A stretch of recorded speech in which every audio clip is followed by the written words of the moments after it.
fois qu'on reçoit les textes, normalement, il faut qu'il y ait des débats. Malheureusement, vous avez vu, le président de l'Assemblée nationale n'a pas voulu, c'est lui qui fait office de séance, n'a pas voulu à ce qu'il y ait des débats. Ça, c'est la dictature pure et simple, et c'est la violation. Nous pensons parfois aider la République, mais en fait, nous n'aimons pas cette République parce que nous avons une loi qui est devant nous et nous devions respecter cette loi-là qui fait en sorte que nous avons aujourd'hui un règlement intérieur.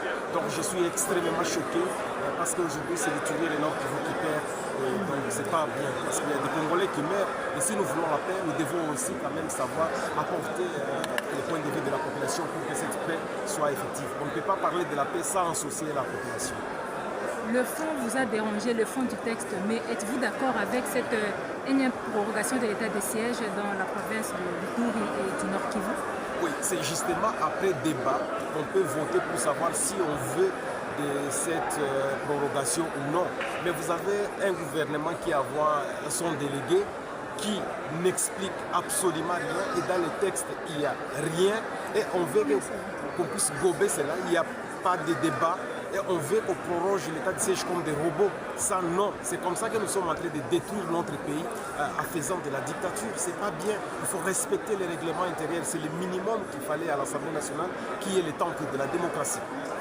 Si les deux provinces sont sous l'état de siège, c'est celle Ituri aujourd'hui qui est vraiment sous l'état de siège parce que le Nord Kivu a été déjà morcelé par l'autre partie entre les mains des rebelles. Pensez-vous que si on continue toujours à prolonger l'état de siège, il y aura des solutions sécuritaires? D'autant plus qu'il y a déjà des négociations au niveau des Doha et de Washington. Ben oui, l'état de siège était un dispositif pour retrouver la paix.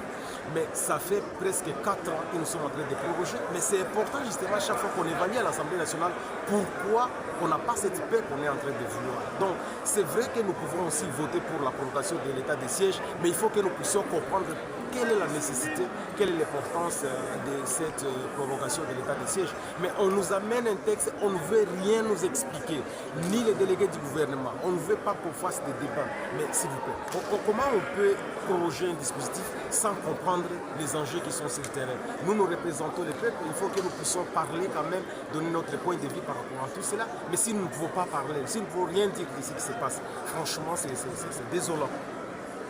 Merci.